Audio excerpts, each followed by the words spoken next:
by Lucas. First of all, can you talk about a little bit what it's like being in Fargo? Is this your first time here? Yes. So what's it like going to be wrestling in the biggest tournament in the world? I mean, this is not an easy place to get to. I mean, doing the toughest sport alone is one thing, but you know, coming to one of the biggest tournaments in the world is something else. I mean, the first night we competed for Greco was it was a tough day for me. But I mean, I'm glad I made it. My dad's happy I made it, and there's a lot of people back in Colorado that are rooting. Now, what went into the decision for you to come out here and wrestle? Because I mean, you're a senior now, so you've been wrestling for some time. I've been wrestling for 6 years, and the decision to come out here was really to not only get the experience, but to I mean, really show people that I can compete at a national level. So, you know, because after Fargo, you know, I don't know what my plan is as far as wrestling for a D1 school, or I mean, it's things like that are going to come down the road. But it's been a fun tournament. I'm having a blast doing it, and there's a lot of people that are having a blast watching me do it. So now I want to know, how did you get into wrestling? Like, what was it like for you when you originally decided that you wanted to try and wrestle? I started wrestling in middle school, about 7th grade. My brother wrestled when he was a kid, and then he stopped for a while, and then he got back into it once he started in 6th grade. And I remember going to watch him one day, and I remember going home that night, and I told my dad I wanted to do it. And he wouldn't let me do it, and I kept asking him and asking him and asking him, like, can I do it? I know I can do it. And he just kept telling me no. And then I remember first day of practice, my 7th grade year, I remember I stepped out there on the mat, and the coach that was coaching my middle school program was my brother's old high school coach. And you know, he was a really great coach who was always willing to work with me, you know. And then I remember that first duel that year. I remember stepping out there, and you know, all I can remember was whistle blowing, and it was a tough match. And my dad was there, and I remember looking over after the match, and he was crying. So, I mean, it's a great feeling. It really is. And that seems like wrestling for you has been a family thing. Talk about what it's like when that first match, when you look up and you see your dad crying, and you know you made it to the mat, you made it to the match, and you competed. It's a warm feeling because my dad wrestled when he was in high school. It's been in my family for quite a while, and when I wrestled some of the toughest kids, you know, and I wrestled a 2-time state champ from Coronado and Colorado Springs at a tournament, and after I wrestled him, he just kind of came up to me and he shook my hand and he told me that I was one hell of a wrestler. And it's things like that that make this the sport and why I do it so great. Now, when you step onto the mat, what do you notice from your opponent when they come out? And how do you think they take you? Sometimes they don't even know. They don't even know what the hell they got themselves into. I mean, first kid I wrestled for Greco when I was here, I mean, he didn't know what to do. I mean, I remember looking up at him, and he was just kind of looking at me. He's like, what do I do? And I was like, I got to do something. I mean, whenever I'm in a match, it's always just go. I'm always the one that want to make the first move. I don't want to wait for them to come to me, but the first move is always the best. So you wrestled in the Junior Grecos as well? Yes. What was that like? It was tough. It really was. I mean, if you're in my caves and a kid doesn't start on his knees for Greco, it's particularly more complicated than your average, you know, able-bodied wrestler, because you know they have such huge leverage advantage on you. I mean, if a kid stands up on me at Greco, I try to, you know, isolate a wrist, grab an arm, or lock to the waist, and just keep going with them. I mean, Greco is pretty tough. It really is. So I mean, did you go 0-2 in Greco? I did. I went 2-0 in Greco. My second match, My second match went a little bit better. I remember towards the end of the first period, I remember hearing his coach say 2 more, and it clicked in my head, and I gave everything I had. I didn't want to get teched, but unfortunately I ended up getting teched. I mean, it was a tough match, but I gave it my all, and I mean, I was just happy I didn't get pinned. Now, how many matches have you won in your wrestling career? It's tough to say. I mean, you know, a win's a win. I mean, I remember the first thing my dad told me after a freestyle tournament, whether I won or lost, it was always a win in and of itself. I mean, a lot of kids think, you know, they're great based off their records, you know, based off how big they are, how much weight they cut, no matter what it is. But until you step out there and you wrestle a kid like me, you can't say you're the best. And I'm not saying I'm the best, but once you wrestle me for 6 minutes, I mean, you're gonna have one hell of a fight. Now, why don't you ever, like, you never give up? You're still going, you're still training hard, you're still putting in all the time. And is it ever discouraging that you're not going out there and winning more? No, it's not, because whether I win or lose, I know I've won the hearts of so many people. And I mean, like I said, I don't know what my future is as far as wrestling. I mean, I don't know if I'm gonna go.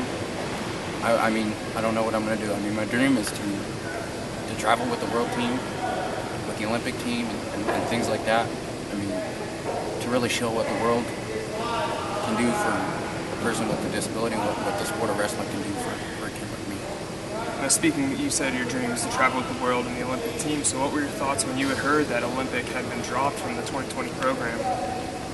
I was pretty infuriated. I mean, I was pretty furious. I mean, but you know, I mean, as a wrestler, I was mad about it. I mean, but there's people telling me I didn't have to worry about it because there's no way in hell I was going to make it to the Olympics and stuff like that. But I mean, as a wrestler, you're gonna get mad when you hear your sport's getting dropped, and that's all there is to it. So I mean, I'm gonna do. Our sport is man's oldest sport. It's the toughest sport in the world for a reason. So I'm behind it 110% that we keep our sport in the Olympics. Because if they drop our sport, there's so many dreams that are going to be crushed, even mine. Now, does that fuel you even more when people tell you that you don't have to worry about it because you're never going to get there? Do you draw motivation from that? I do. I mean, whatever it might be, big or small, I mean, if somebody tells me I can't do something, somebody tells me it won't happen, I mean, it just makes it that much more of a motivation for me to get it done and prove that person wrong. Because I mean, there were so many people at tournaments that were looking at me and just, they didn't, you know, I can tell they really wanted to see me wrestle. And I can remember going to a tournament in Santa Fe, New Mexico. It was an All-American Grand National tournament, and there was 15 or 20 people standing by my mat watching me. And I remember walking off the mat. There was a standing ovation, and everybody was coming up to me, shaking my hand. I mean, you think some of the toughest people in the world are invincible, but I mean, there were guys from the New Mexico National Guard coming up to me, shaking my hand, and I mean, it's stuff like that that just makes it that much more special. So what's it like emotionally when you get off the mat and you have a standing ovation for people like that, like the National Guard?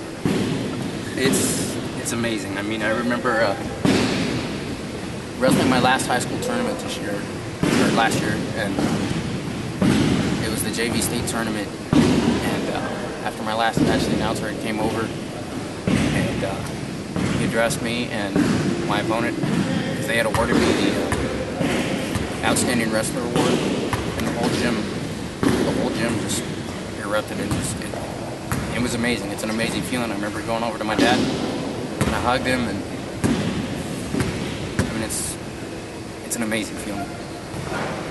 Now, Lucas, I'm going to switch gears a little bit here. I read online that there was a lot of trouble with your birth. Can you talk a little bit about that? There were complications at my birth, and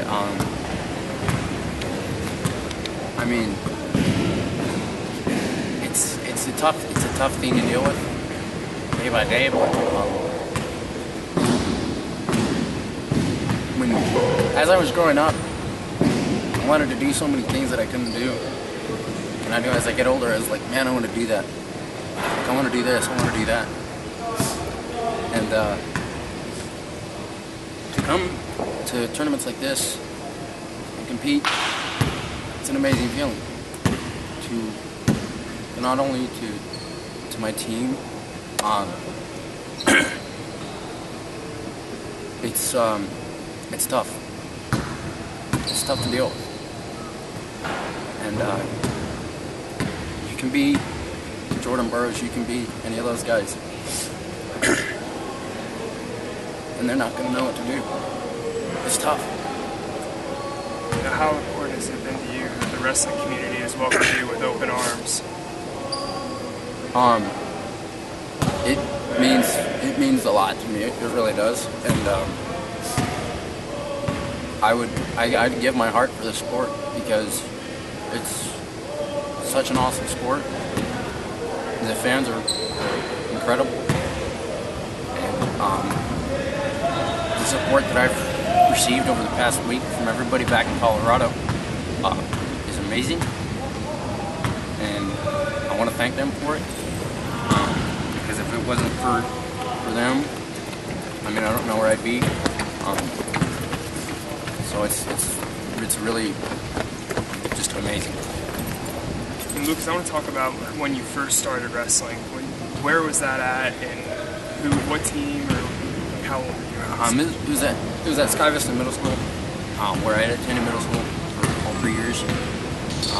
My coach at the time was Jeff Buck, and it was kind of intimidating at first because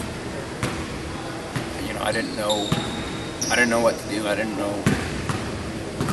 I mean, I was just starting out like any kid. I mean, you step out on that wrestling mat for the first time in practice, you're not gonna know what to do. And I mean, but as time went by, I was starting to get noticed by everybody in that practice room, in that gym. And before you know it, there were coaches that were getting on their knees and working with me and showing me things that really helped. I mean, I didn't want to match in middle school, but it didn't matter to me. So were there any setbacks in those first few years where, like, there were coaches that didn't want to, or there were people that didn't want to train? There were some kids that didn't want to train with me, but I didn't care, really. I mean, if they didn't want to train with me, that was that was on them. I wasn't gonna sit in the corner and cry about it, but it was just one thing that I just kind of got over it. And I just went and asked the coach and said, hey, you want to work with me a little bit? And it was, so once the coach started working with me, it got better. I mean, but I think once I finally got to high school, it really got a lot better. So I read that you transferred high schools to seek out a program that was more like welcoming you with open arms, and a coach that was more willing to work with you. What was that? It was Chaparral High School, Fargo, Colorado. The head coach is Rod Padilla, and the funny thing with our relationship between me and Coach Padilla is he used to ref all my middle school. He ref most of my middle school matches, and I remember when I started wrestling freestyle in high school, I used to see him all the time. I was like, this guy looks so familiar. I was like, man, it's some old guy with some really nice black hair, and I was like, this guy's so familiar.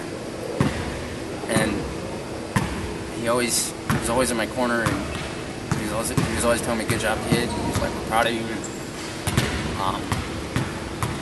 And he was like, you know who I am? And I was like, no. And like, I'm Rob Padilla. I used to ref all your middle school matches. And I was like, And then it clicked in my head, and I remember who he was. But I think towards the end of my high school career, I didn't wrestle all 4 years of high school. But towards the end of, I mean, all through high school, I didn't really care to wrestle at collegiate. I cared more about Greco and freestyle. I mean, that's where I had most of my success, and that's where I hope that I continue to have success. And I remember going to my first practice this year at my old high school, and it just, I don't know what happened. It just didn't work. And I remember going home to my dad one day, and I was like, do you want to take me to Coach Padilla? And I remember going in the first day, and it was a tough first day because I didn't know who to work out with, but the next couple weeks, Coach Padilla really put in the time to coach me. There were other coaches there that put in the time to coach me, and that's all it really takes to coach a kid like me. You got to put the time to do it. I mean, it's a tough sport for a reason, because I haven't seen another kid in the state. I'm yet to see a kid in the state of Colorado do the sport. I mean, it's tough. So after Fargo, what are your plans going to be? Where are you going to continue training and working out with Coach Padilla? Or are you going to try and seek out a different training program or a collegiate program? So what are your plans? I do hopefully plan to keep training with Coach Padilla. There were 2 coaches back in Colorado that had offered me a position to help coach their programs. There were actually 3. There were 3. There was Sheridan High School, Frank Conarares, Jefferson High School, and there was, of course, Coach Padilla at Chaparral High School, which is probably going to be my decision. Their coaching staff there is amazing. Not only Coach Padilla, Rudy Cortez, and a lot of the coaches here. You have Rocky Johnson. Let's see. You have Rocky Johnson and Cam McElhaney, and coaches like that. But I'll probably end up coaching at Chaparral and helping out with their kids. So, but as far as going to a college to wrestle, I don't know if I can. I have the desire to do it, but I don't know if a coach is willing to put the time in to actually give me a chance. Talk about how much family has meant to you. I read that you lost your mother at a very young age. Talk about your relationship with your dad and your brothers. Like you said, I mean, I did lose my mother at a young age, and for any kid, it's a hard thing. I mean, it's kind of one of those things that you think about for 5 seconds of the day, and then you just kind of put it at the back of your mind because that's all I can do anymore. I mean, I remember I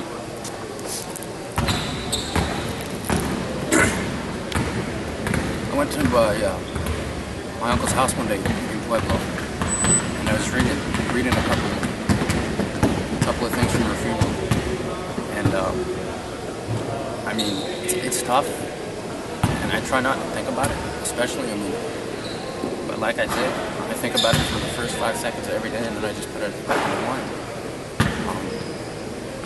But if it weren't for my family and things like that, I mean, I don't know where I'd be. My older brother Horatio, he is also a wrestler. He wrestles 160 pounds, and he was a state qualifier last year, and he came to Fargo 2 years ago. And I mean, he's kind of, I think this year he kind of really put into helping me with freestyle, whether it was just taking me to practice or going to practice with me. I remember going to practice at Chaparral the day before we left for Fargo. He really helped me. So I mean, family's meant a lot to me in this sport, and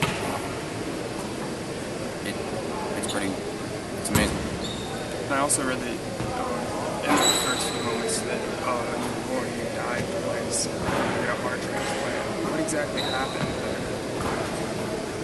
there? You know, I don't know. I mean, there's a lot of my childhood that I don't remember, that I forgot, which was, I mean, stuff like that's hard to remember, and I'm kind of glad I forgot about it. And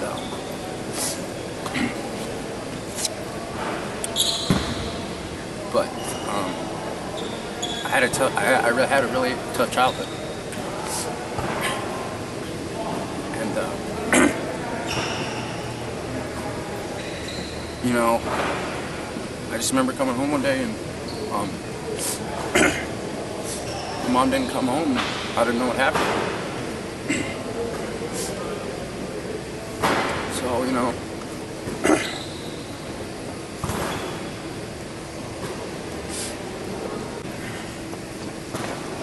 I never knew what happened for a long time.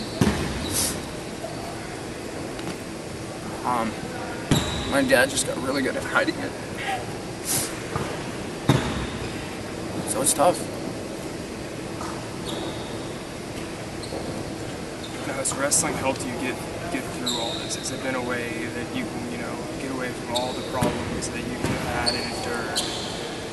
Yeah. It's really the one thing that makes me, forget about my daily problems. And, wake up one day for the day of a tournament, wake up and just check weight. Just like any other wrestler, check weight and pop my headphones in and get focused for the day. But, I guess it helps to forget. Now, Lucas, what do you want people to take away from watching you wrestle? What message do you want to leave them with? No matter what anybody tells you, regardless of your race, your disability, your sex, whatever it might be, if anybody tells you you can't do something, look them in the eye, go do what you do, and prove them wrong, and realize your dreams. Now, who have been your heroes throughout your life? For one, probably my dad, because my dad has fought for me. If I needed anything, he was there.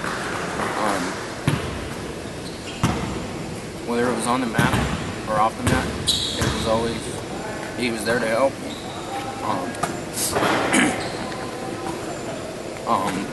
I guess my next hero would probably be Coach Rod Padilla, because, like I said, he really put the time in to coach me. And it meant a lot to me, it meant a lot to my dad. And I want to thank him for it. I want to thank all my coaches at Chaparral. I don't know who else to thank. Do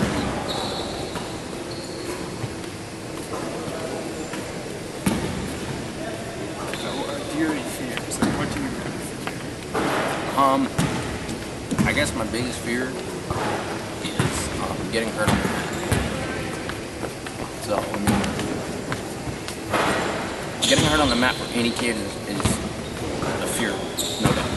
But for me, it's my number one priority is to not get hurt. Whether win or lose, I'm in pain. But